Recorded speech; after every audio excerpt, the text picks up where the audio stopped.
All right, everybody, welcome back to part two. Once again, this is the ASUOMC Center, the McKenzie River Men's Center, and the University of Oregon Organization Against Sexual Assault. And we're going to talk about sex work and consent, digital consent, and how all these things tie together. And especially we want to talk about how this is important right now. The website OnlyFans, which is predominantly used for sex workers, has gained 3.7 million new members in March as unemployed people try to gain an income by marketing pornography of themselves. And so we're going to get into a discussion about what that means, what some of the best practices for doing that safely are, and what consent looks like in that situation. I just want to open this wide open off the bat here and say, what thoughts do we have around this? Go ahead. Who wants to talk? Who wants to open us up on this? Nathaniel, go ahead. Yeah, I just does anyone know what the I'm assuming you have to assign some sort of agreement when you sign up for OnlyFans. Does anyone know what legally that entails? As in, I know mentioned earlier was copyright law perhaps protects stuff from being screenshotted and shared. Is that because OnlyFans has put something into a contract that you sign saying, I only permit my material to be used on OnlyFans? So legally, how does that work? Yeah, I can. I'll go first, then you, Francesca. I was just gonna say, I think I kind of mentioned it earlier, but it seems actually like OnlyFans has provided some element of security, like job security, if you will, for these people who are now using this site. People who have like stolen their content, for lack of a better word, because they're paying for that content, have gone into agreement that has inherent value, and that therefore I think I am not up to date on all the laws. Maybe Francesca can speak more on this, but there definitely seems to be some legislation in place, even if it's not the like sexual assault orientated protection that we would like to see.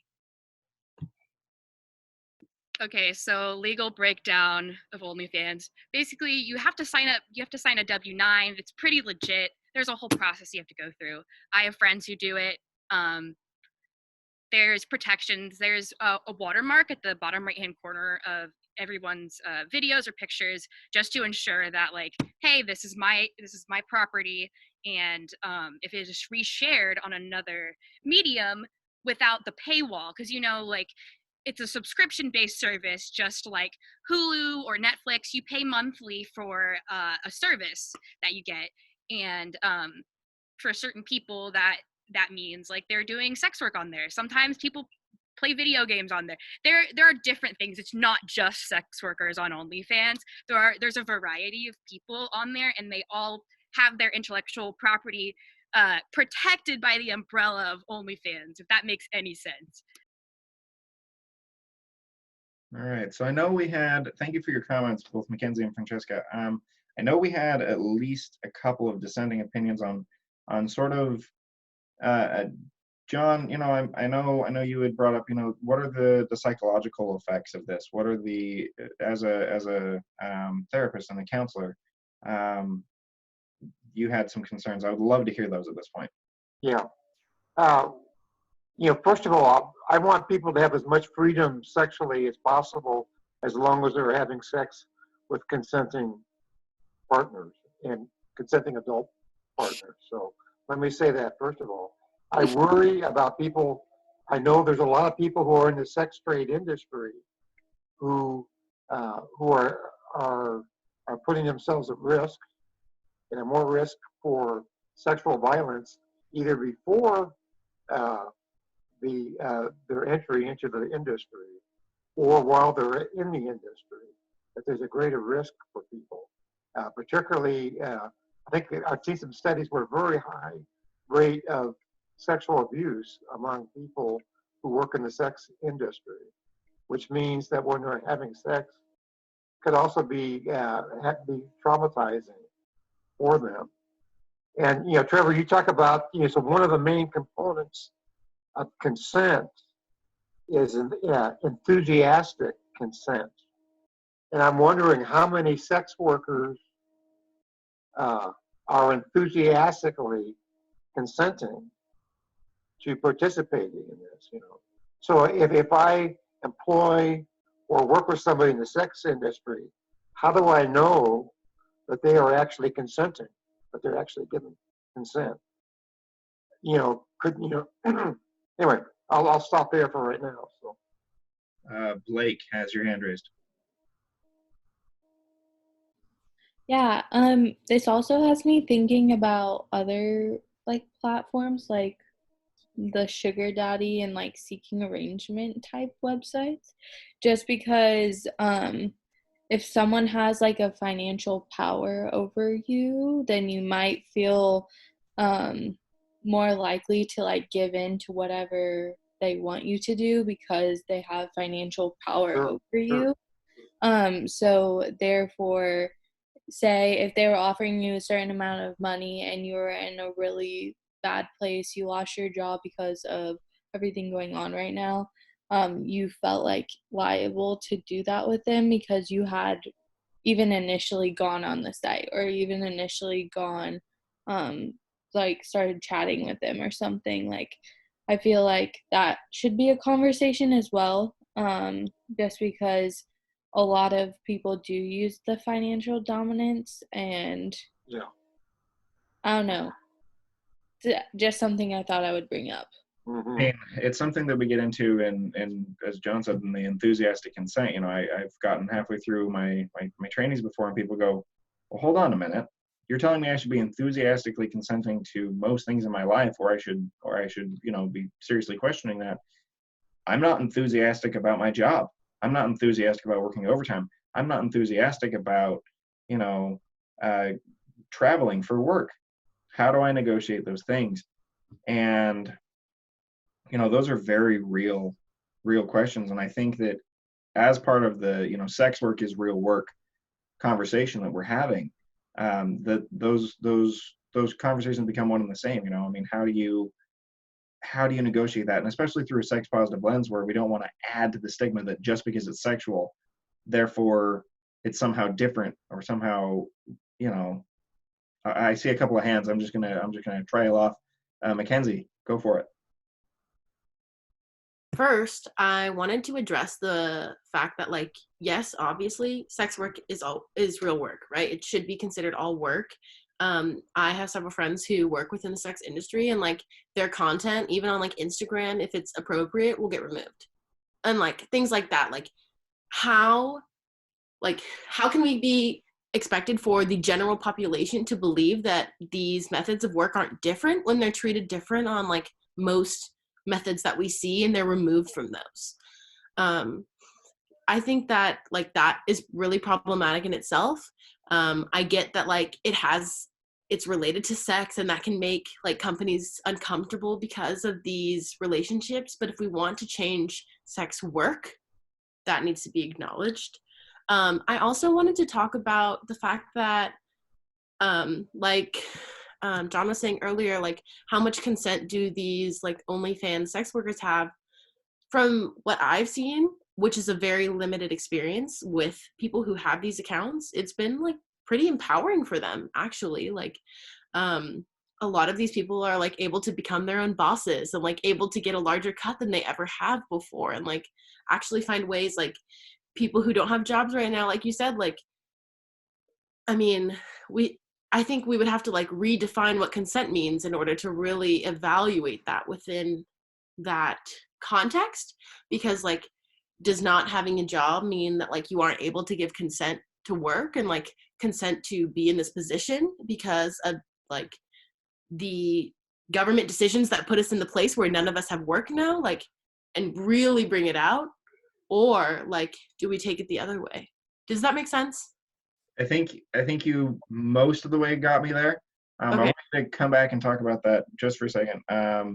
You know, if you don't have money, then you don't have consent because you have an inherent power imbalance. Is that what you're saying?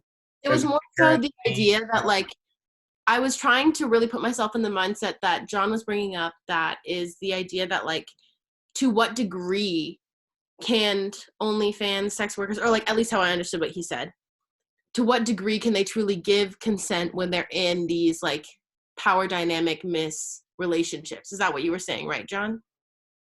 Okay, good. I think that bridges it now, yeah. Okay, perfect. So yeah, my point is like, if we want to bring that in, like that redefines consent as something that's also like constricted by like, you know, where you live and like the law of land between that, you know, like, because that's putting you in a position.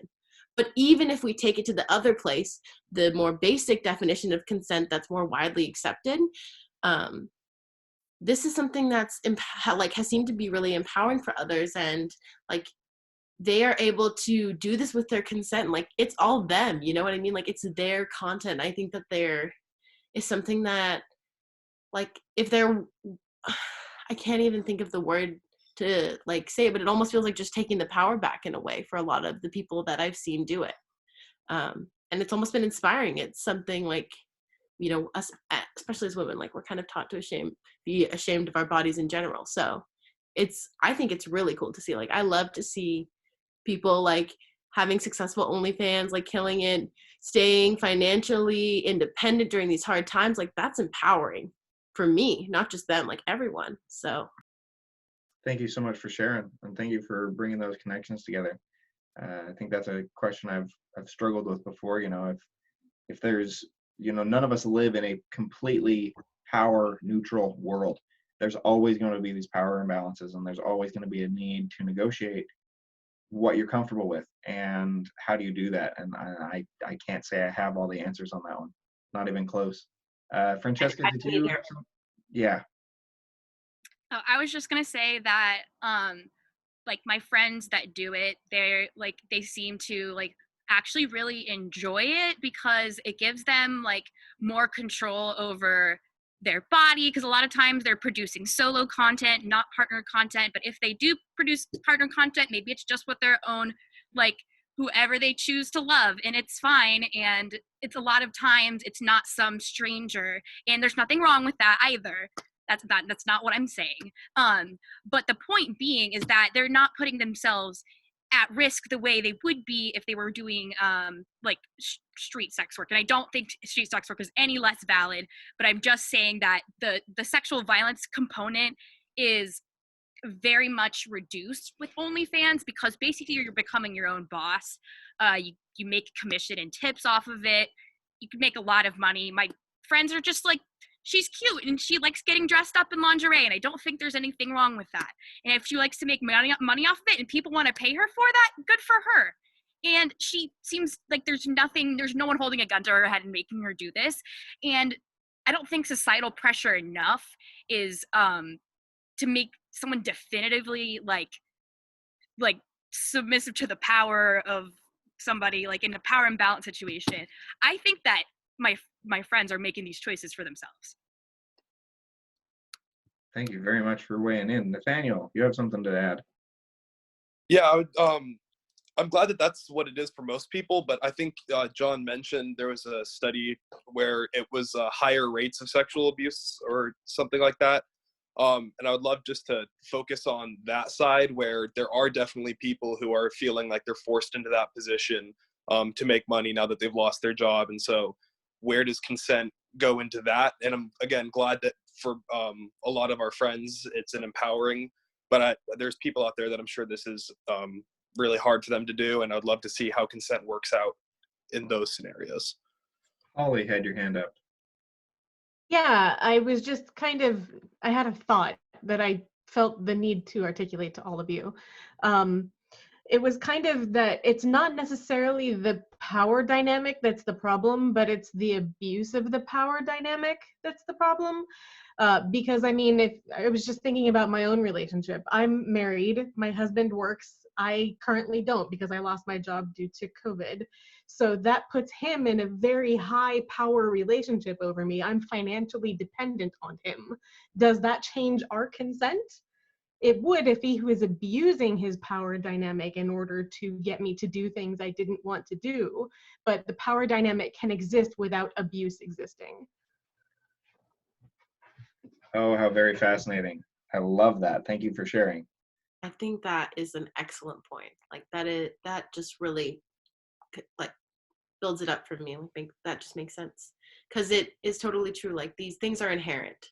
Like, power dynamics will undeniably, unfortunately, exist until the day we die to some degree. But the way that we treat them and what we do with them is what really informs them. And I think that also speaks to the idea that, like, to some degree, not always, but you can kind of choose who you give power to. Not always, not in financial situations especially, but I think in a lot of other situations, like, it's like you can never get upset if your expectations are set to be realistic. What is realistic type of situation? You know what I mean? If that makes sense. Like, how do we set these expectations or have these power dynamics to be able to remain aware of them? Because we're human beings and we get swept up in the day to day. And, like, especially now when, like, a lot of us are, like, under a lot of anxiety, even if we don't know it. Like, we're sleeping more, we're more tired, even though we're not doing anything. Like, our body's under stress. And that's going to change the dynamics that we have with each other, too. So how do we make sure that we're informing consent throughout this and remembering that, like, genuinely, like, what are 3 ways that we can remember to do that throughout this time? Awesome. Thank you so much. One thing I want to, maybe if I can steer the conversation towards the ethical pornography movement that talks about fair trade and ethically sourced pornography. And is this something that people have heard of before? Is this something that's a new idea for people? It's new to me, but sounds like they're likening porn to coffee, and I'm into it. So one of the big players in this is Make Love Not Porn, and as kind of a pushback against the traditional pornography industry, which has a long history of drugs, has a long history of sex trafficking, which has a long history of abusive, very, very, very dubious power differentials. There we go. That it is crowdsourced, it is enthusiastic, it is inclusive, it is intentionally trying to push back against the labels that are often problematic in traditional pornographic categories. And there are other websites out there trying to do the same thing, but to push back against this and say pornography is not the problem, it's how it's being made, where it's being made, and under what conditions. Thoughts on that? I just did a little search for it. Is this like a company that's doing this, or is this like an actual movement where it's a group of people kind of encouraging other people to make these videos? So Make Love Not Porn is the one that I'm most familiar with, and they are a company, but they are simply a hosting service. So very similar to OnlyFans. They take care of the marketing, they take care of the searching, they take care of all of the front end sort of things, and then all the content creation is crowdsourced. And so you would create an account and then begin to upload content and that sort of thing, and and you get paid for it. And I can tell you that it is very expensive, especially when the competition is free. And so it is very much a socially conscious business model. Yeah, I would love to hear some thoughts, but it sounds like this is a new thing for people. But Nathaniel, go ahead. Yeah, the one thought that comes right to mind is that's awesome. But since it is a company, there's still a select few of people, I guess, deciding what gets to be put on, and so they're still shaping how sex is going to be seen for everyone. And it seems like they're taking great strides in the right direction, but it still feels like it potentially could be problematic in that someone's still deciding what gets seen, how sex is seen, and deciding the culture quite a bit. Interesting. I think a harms reduction approach is the best thing to do when it comes to like sex work, because a lot of times there's women and not women and anywhere in between that find themselves in a financially difficult situation, and then they make just the decision to do that for themselves. But there are societal pressures on them that would put that as an option. But when it comes to like the modern like movement towards more ethical porn, I think that a lot of times, actually, I've read several stories, and we're going to be posting about it later for Sam. There was a story about a woman who found her rape at the age of 14 uploaded on Pornhub, and they refused to take it down for several weeks after she requested by email for them to take it down. But when she threatened legal action, that is when they finally removed the video. And it is the reason why people ask the question, why buy porn? There's so much free porn out there. Why would you buy it? Well, that's the only way to ensure pretty much that these individuals that are producing content are not being human trafficked or forced to do it, because they're the ones creating the content, if that makes any sense. Yeah, I think overall it's hard because I think most of us have watched porn. Like, we're all human beings. Like, we've definitely seen it, and it's like,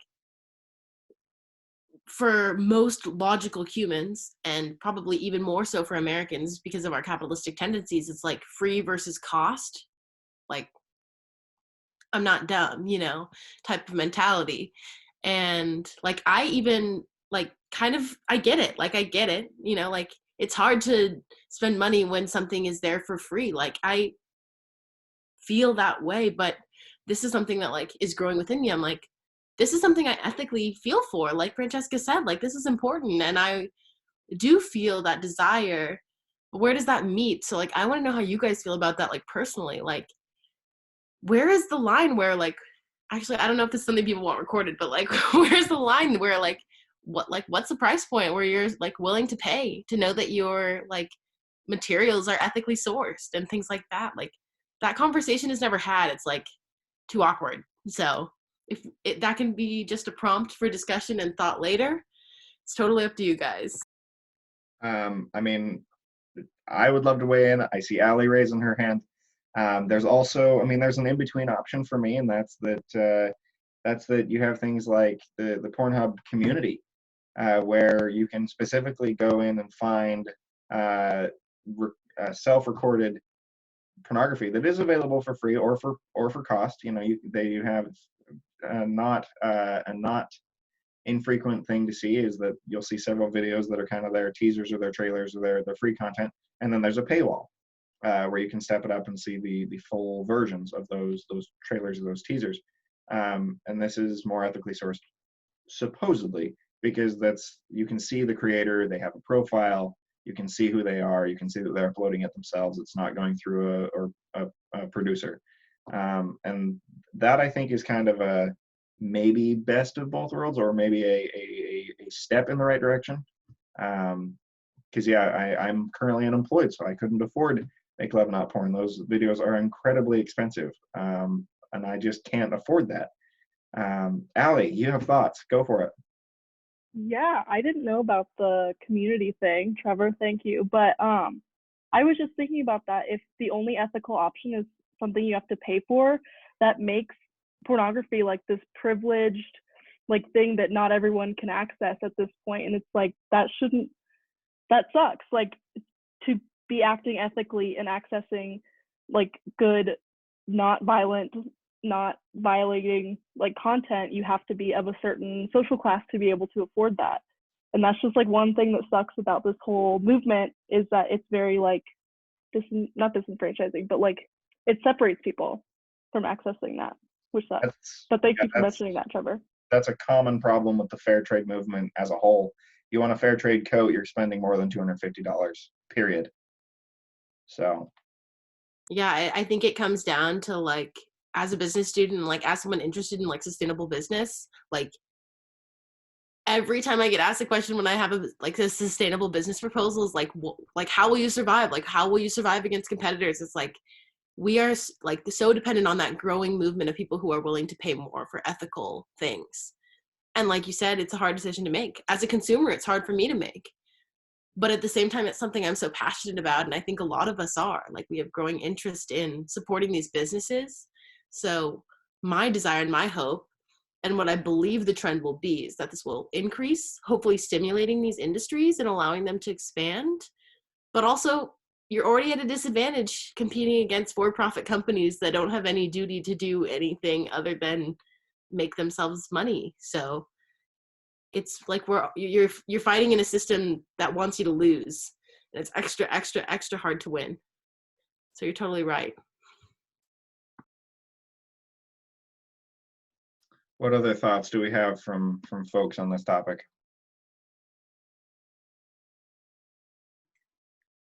I was going to say something, but I cannot remember what it was.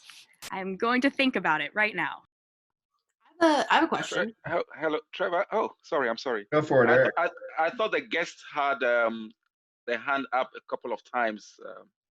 I don't know whether she still wants to weigh in. I saw her hand up a couple of times. Who is this? Our guest. Oh, Yeah. guest, if you would be so kind as to put that in the chat box, I would love to get your comments included in a way that doesn't violate your privacy. Oh, those were just reactions. So those were hand claps or thumbs up or positive feedback. So this is kind of just a question more for my self-interest, but like from a percentage point of view, like, do you guys have a percentage, assuming you have the financial ability, like what is the percentage you're willing to pay for like a sustainable version of a product you have? Like, is it 20%? Like instead of $5, it's $6, you know, or is it like 40, you know, I'm just curious. Cause like at some point there's going to be a number on it and it's going to be monetized. Yeah, I definitely think that the move to like ethical consumption as a humankind in general has been like a huge trend globally. Like just trying to be more sustainable with like our practices, and the way that the like mass produced pornography industry is right now, that's not sustainable, and it exploits a lot of individuals in the process of it.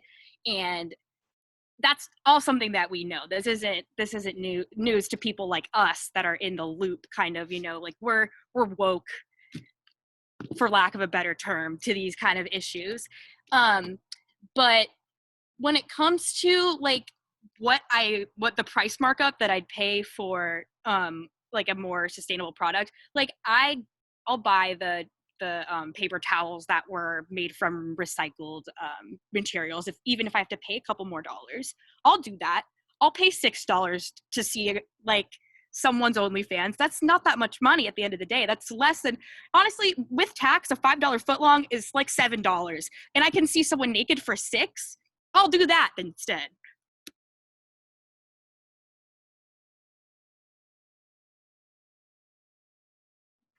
all right, way to put that in the best terms possible. What other thoughts? I think we've covered most of the questions I had. Are there any other thoughts, questions that we had on this topic? Eric, go ahead. Yeah. So I have an answer for McKenzie.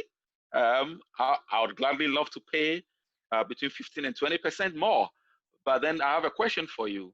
Why should the fact that something is being produced sustainably necessarily cost more? That right there is the problem, right? Like if it was easy to be sustainable, everyone would be doing it. I think like that in itself stops most consumer, or not most, the majority of consumers at this point from taking the leap. However, like the growing notion, as Francesca and I and pretty much most of the internet will agree, is that there is a strong growing sentiment towards a green revolution. The upcoming generations, including our generation, Gen Z, Gen X, even the millennials, all show growing concerns towards not only the environment, but social concerns like the growing economic inequality within the globe. Like this is something that will only continue to grow. And that's why like I'm honestly all in. Like this is what I want to do for my career, right? So like clearly I believe in this, and if we just look at the stats, like the industry is growing. And so I think it is not a financial choice, but an ethical choice that affects your finances. Yeah, but why should sustainability necessarily cost more? Because it's more expensive. It has to. Like that's logic, you know. Unfortunately, like I wish it was easier. It seems like 1 out of about every million sustainable initiatives cost less than the unfortunate because exploitation is cheap. Yep. Yeah. Like There's actually a word for this in economic theory: externalities. Having someone else pay for part of your manufacturing process, whether it be the negative effects on the environment and stealing from the tragedy of the commons, whether it be that person's privacy, or whether it be that person's health or autonomy. If you're talking about the pornography industry, it's cheaper to make it for free because you're already making it for a certain amount of people, and the traditional model is you make it. You get the profits off of the newness factor. It's the latest, it's the greatest, it's the new. And then once you've made your profits, then you turn it over to a Pornhub or any other website, and it becomes free for everyone else. But the externality is paid for by the exploitation of the workers. It's paid for by the privacy of those individuals, and those are where the externalities exist. And so putting a price on externalities is not a new idea. People that have been pushing for a carbon tax have been doing that for years. And so just making companies pay for the externalities that they're taking advantage of is really where we're at in a lot of capitalist conversations. I was going to say that with my power and privilege, I have some money, and I can pay the extra $3 for a green roll of paper towels. And I can do that, and I can do that freely. Not everybody has that choice. And I've been in positions in my own life, particularly when I was very young and married and had kids, when things were extremely tight. And I wasn't always able to make those kind of decisions. I think it's important just to recognize that it's not an equal playing field. And for some people, it's not a moral or ethical decision. It's the decision between eating and not eating, or having something and not having it. Definitely. Let's hear from Allie for our closing comment on this. I do want to be respectful of everybody's time. So Allie, close us out. Oh, yay.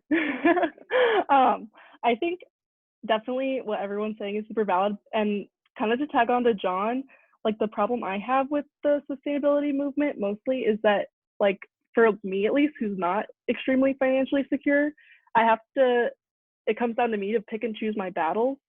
So I have to say, do I want to spend $3 on ethical pornography, or extra $3 on my AirPods just died on buying organic food or those more sustainable paper towels? Like, I do have to pick and choose, which makes it super difficult to want to partake in the movement at all, which is a negative note to end on, but that's how I feel about it.